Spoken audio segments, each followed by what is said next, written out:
بسم اللہ الرحمن الرحیم۔ حضرت ابراہیم علیہ السلام مسلسل 40 دن نمرود کی آتش گدہ میں رہنے کے بعد شام کی طرف ہجرت فرما گئے۔ راستے میں ایک شہر خزائن الوجہ میں قیام کیا۔ ایک صبح آپ نے دیکھا کہ سب لوگ محل کی طرف جا رہے ہیں۔ پوچھنے پر پتہ چلا کہ یہاں کی شہزادی نہایت خوبصورت ہے اور 7 ملکوں کے شہزادے اس کے لیے رشتہ لے کر آ رہے ہیں۔ جس کو وہ پسند کرے گی اس سے شادی ہوگی۔ روایت ہے کہ اس شہزادی کے حسن کی شہرت بے انتہا تھی۔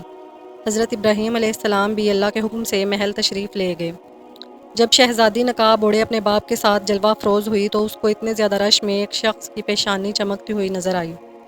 شہزادی نے فیصلہ سنا دیا کہ میں اس شخص سے شادی کروں گی۔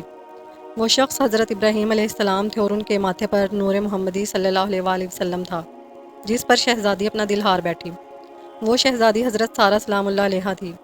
بادشاہ کے بہت منع کرنے کے باوجود بھی حضرت سارہ کا نکاح حضرت ابراہیم علیہ السلام سے ہو گیا، اور بادشاہ اس لیے منع کرتا رہا کہ یہ مسافر ہے اور اس کے پاس دولت بھی نہیں ہے۔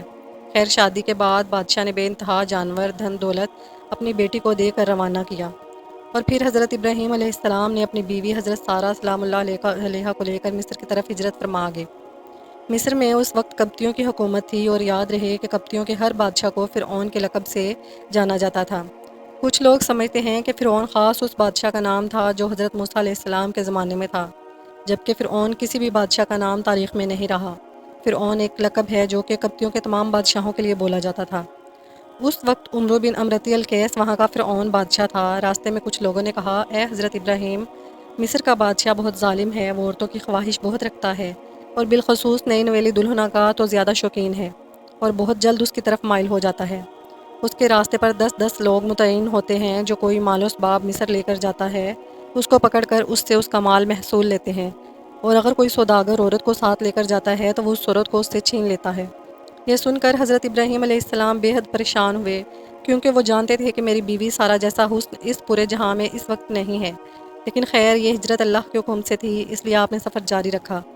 ادھر دوسری طرف فرعون مصر کو پہلے ہی اطلاع مل چکی تھی کہ ایک آدمی انتہائی خوبصورت لڑکی کے ساتھ مصر کی طرف رواں دواں ہے۔ چنانچہ اس نے پہلے ہی اپنے فوجی دستے کو حکم دے رکھا تھا کہ جیسے ہی یہ لوگ مصر کی حدود میں داخل ہوں ان کو میرے پاس لے آنا۔ بس جیسے ہی حضرت ابراہیم علیہ السلام مصر پہنچے تو فرعون فوجیوں نے آپ کو گرفتار کر لیا اور محل میں لے آئے، اور محل کے سب سے خوبصورت کمرے میں ان کو ٹھہرا دیا گیا۔ بادشاہ ان کے حسن کے بارے میں اپنے کارندوں سے آگاہ ہو چکا تھا۔ اس کی نیت جو پہلے ہی خراب تھی، وہ اب اس کا ارادہ اور زیادہ برا ہو گیا۔ اب اس نے حکم دیا کہ اس لڑکی کو نہلا دھلا کر لباس فاقہ پہنا کر میری خلوت گاہ میں لے آؤ۔ ملعون کی حکم کی تعمیل ہوئی۔ جب حضرت سارہ سلام اللہ علیہا کو تیار کر کے فرعون کی خلوت گاہ میں پہنچا دیا گیا تو آپ وہاں پر اللہ کے حضور عبادت الہی میں مصروف ہو گئی۔ فرعون خلوت گاہ پہنچا اور حضرت بی بی سارہ سلام اللہ علیہا کی عبادت ختم ہونے کا انتظار کرنے لگا۔ حدیث پاک کے الفاظ ہیں کہ حضرت بی بی سارہ سلام اللہ علیہا نے اللہ پاک سے یوں دعا کی، اے اللہ، اگر میں تجھ پر اور تیرے رسول پر ایمان رکھتی ہوں، اور اگر میں نے اپنے شوہر کے سوا اپنی شرمگاہ کی حفاظت کی ہے تو مجھ پر ایک کافر کو مسلط نہ کر۔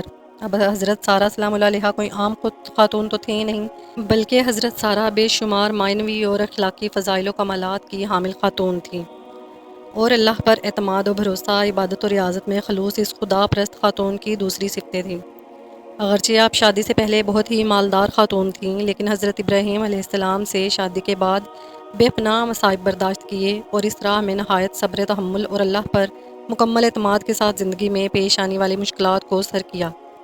اللہ نے آپ کی ہر دعا قبول فرمائی۔ چنانچہ جب نماز پڑھ کر آپ کھڑی ہوئیں تو فرعون گندی نیت سے آگے بڑھنے لگا۔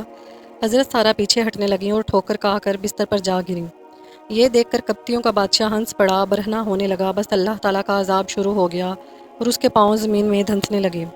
یہ دیکھ کر بادشاہ کانپنے لگا اور معافی مانگنے لگا، تو حضرت سارہ سلام اللہ علیہا نے اللہ کے حضور میں دعا کی، اے اللہ، اگر یہ مر گیا تو لوگ کہیں گے کہ سارہ نے مارا ہے۔ چنانچہ وہ پھر چھوٹ گیا۔ جیسے ہی زمین نے اس بادشاہ کو چھوڑا تو وہ دوبارہ سارہ سلام اللہ علیہا کی طرف بڑھا۔